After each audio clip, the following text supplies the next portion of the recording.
ఈ వీడియోలో మనం పేమెంట్ ఇష్యూస్ గురించి మాట్లాడుకుందాం. మెయిన్గా వచ్చేసి మనకి రిజిస్ట్రేషన్ కంప్లీట్ అయిన తర్వాత పేమెంట్ ప్రాసెస్ ఉంటుంది. సో ఈ పేమెంట్ ప్రాసెస్లో అయితే ఎవరైతే ఎస్సీ ఎస్టీ వాళ్ళు ఉన్నారో వాళ్ళైతే 500 పే చేస్తారు, బీసీ ఓసీ వాళ్ళు అయితే 700 పే చేస్తారు. సో మనము ఫైనల్గా అయితే మన రిజిస్ట్రేషన్ ఫామ్ని సబ్మిట్ చేసిన తర్వాత మనకి పేమెంట్ పోర్టల్ అనేది అయితే ఓపెన్ అవుతుంది. సో ఈ పేమెంట్ పోర్టల్లో debit card, credit card etcetera options అయితే ఉన్నాయి. సో చాలామంది ఏంటంటే డెబిట్ కార్డ్ నుంచి ట్రై చేస్తున్నారు కాబట్టి సో వాళ్ళైతే కార్డ్ డీటెయిల్స్ అంటే కార్డ్ నెంబరు అట్లాగే ఎక్స్పైరీ డేట్ లాస్ట్లో CVV అయితే ఎంటర్ చేస్తారు. ఎవరైతే ఈ కార్డ్ డీటెయిల్స్ ఎంటర్ చేసి పేమెంట్ చేస్తున్నారో వాళ్ళకి కొంతమందికి పేమెంట్ అయితే అవ్వట్లేదు. దానికి రీజన్ ఏంటంటే ఆ కార్డ్ నుంచి అయితే పేమెంట్కి యాక్సెస్ అవ్వట్లేదు.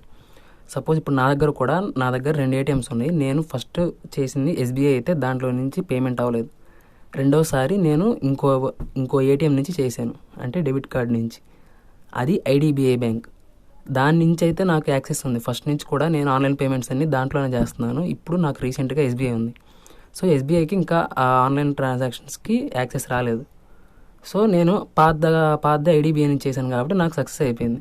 అట్లాగేంటంటే మీ ATM కార్డ్ అనేది చూసుకొని దేనికైతే ఆన్లైన్ పేమెంట్స్ అవుతున్నాయో దాని నుంచే చేయండి. లేదు అనుకుంటే మీరు ఒకవేళ నెట్ సెంటర్ దగ్గర చేపిస్తున్నట్లయితే నెట్ సెంటర్లో వాళ్ళు పేమెంట్ చేస్తారు. వాళ్ళ క్రెడిట్ కార్డ్ కానీ లేదా వాళ్ళ డెబిట్ కార్డ్ నుంచి అయితే పేమెంట్ చేస్తారు. సో వాళ్ళ అమౌంట్ అయితే కట్ అవుతాయి, మీరైతే వాళ్ళకి హ్యాండ్ క్యాష్ అవ్వడం అట్లా చేయండి. సో మనకి మెయిన్గా వచ్చే ఇష్యూ ఏంటంటే అమౌంట్ కట్ అవటం. మన అకౌంట్లో అమౌంట్ కట్ అయిన తర్వాత పేమెంట్ ఫెయిల్డ్ అని వస్తే అది మనకు ప్రాబ్లం అనమాట. పేమెంట్ అయిపోయిన తర్వాత పేమెంట్ డీటెయిల్స్ నాట్ ఫౌండ్ అని వస్తే మాత్రం మనకే ప్రాబ్లం ఉండదు. అది అప్డేట్ అయ్యి మనకి ఫెయిల్ అవ్వటమా లేకపోతే పేమెంట్ సక్సెస్ అవ్వటం అనేది అయితే చూపిస్తుంది.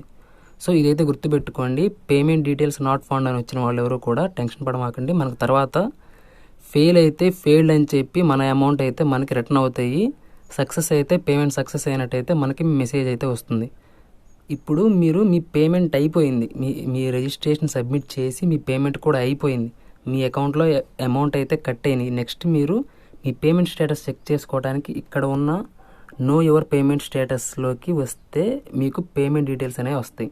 సో ఇక్కడ మీరు క్లిక్ చేసి మీ హాల్ టికెట్ నెంబర్ ఎంటర్ చేస్తే మీకైతే మాత్రం మీది పేమెంట్ అయ్యిందా లేదా అనేది అయితే మొత్తం చూపిస్తుంది. సో మీరు ఇక్కడ మీ పేమెంట్ డీటెయిల్స్ అన్నీ చూసుకోవచ్చు అనమాట. సో ఎవరికైతే ఇక్కడ ఇలా వస్తే వాళ్ళ పేమెంట్ అయిపోయినట్టు వాళ్ళది నెక్స్ట్ సర్టిఫికేట్ వెరిఫికేషన్ ఒకటే పెండింగ్ ఉన్నట్టు అనమాట. ఇక్కడైతే ఎవరికైతే మీ పేమెంట్ అనేది అయితే ఫెయిల్ అయిందని వస్తుందో వాళ్ళకి మాత్రమే ఆ అమౌంట్ అయితే క్రెడిట్ అవుతాయి మళ్ళీ. కాకపోతే ఇంకోసారి పేమెంట్ అయితే చేయాల్సి ఉంటుంది. మ్యాక్సిమం అయితే ఎవరికి అట్లా జరగలేదు. కాబట్టి మీరేంటంటే డీటెయిల్స్ నాట్ ఫౌండ్ అనే వస్తుంది, అంటే పేమెంట్ డీటెయిల్స్ నాట్ ఫౌండ్ అని మాత్రమే వస్తుంది. కాబట్టి కొంత టైం అయితే వెయిట్ చేయండి. ఆ టైం వెయిట్ చేసిన తర్వాత మీకు అక్కడ నో యువర్ స్టేటస్లోనే ఇక్కడే మీకు చూపిస్తుంది అనమాట. సో మీరు దాన్ని రెగ్యులర్గా అయితే చెక్ చేసుకుంటూ ఉండాలి. గుర్తుపెట్టుకోండి, మీరైతే ఎప్పుడు మీ పేమెంట్ ఒక కార్డు నుంచి చేస్తున్నప్పుడు ఫెయిల్ అవుతుందో ఆ కార్డుని మళ్ళీ రెండోసారి అయితే రీయూజ్ చేయమాకండి. మీరు వేరే కార్డుతో చేయడానికి ట్రై చేయండి. లేదు అనుకుంటే ఆ కార్డుతో ట్రాన్సాక్షన్స్ అవుతాయి, కాకపోతే ఏదో ఇష్యూ వల్ల అయిందనుకుంటే మాత్రమే రెండోసారి దాని నుంచి చేయండి. ఒకవేళ అమౌంట్ క్రెడిట్ అయితే వెయిట్ చేయండి, మీకు రిటర్న్ బ్యాక్ అవుతాయి. అవ్వకపోతే మాత్రం నో యువర్ స్టేటస్లో మీకు పేమెంట్ అనేది అయితే అప్డేట్ అవుతుంది. పేమెంట్ డీటెయిల్స్ నాట్ ఫౌండ్ అనే మళ్ళీ వస్తే మీరు ఒకసారి మీరు ఎంటర్ చేసిన hall ticket number, date of బర్త్ని రీచెక్ చేసుకోండి. నేను అయితే ప్రతి వీడియోలో చెప్తున్నాను, ఒక్కసారి మీ రిజిస్ట్రేషన్ అయిపోయిన తర్వాత మీరు మీ పేమెంట్ కూడా కంప్లీట్ చేస్తే మీ పేమెంట్ స్టేటస్ చెక్ చేసుకోండి. రిజిస్ట్రేషను అట్లాగే పేమెంట్ కూడా అయిపోతే నో యువర్ రిజిస్ట్రేషన్ అని ఉంటుంది కదా, ఇక్కడైతే మీరు చెక్ చేసుకోండి. మీది కనుక వెరిఫై అయితే మీకు ఇక్కడ ప్రింట్ వెరిఫైడ్ అప్లికేషన్ దగ్గర మీకైతే చూపిస్తుంది. సో రిజిస్ట్రేషన్ పేమెంట్ కంప్లీట్ చేసిన ప్రతి ఒక్కళ్ళు కూడా రెగ్యులర్గా అంటే 1 అవర్కి ఒకసారైనా కానీ చెక్ చేసుకుంటూ ఉండండి. మనకి ఇక్కడ ఏదైతే ఉందో నో యువర్ రిజిస్ట్రేషన్ స్టేటస్ అని ఉందో అక్కడ అయితే క్లిక్ చేసి మీ hall ticket number, date of birth enter చేసి చెక్ చేసుకోండి.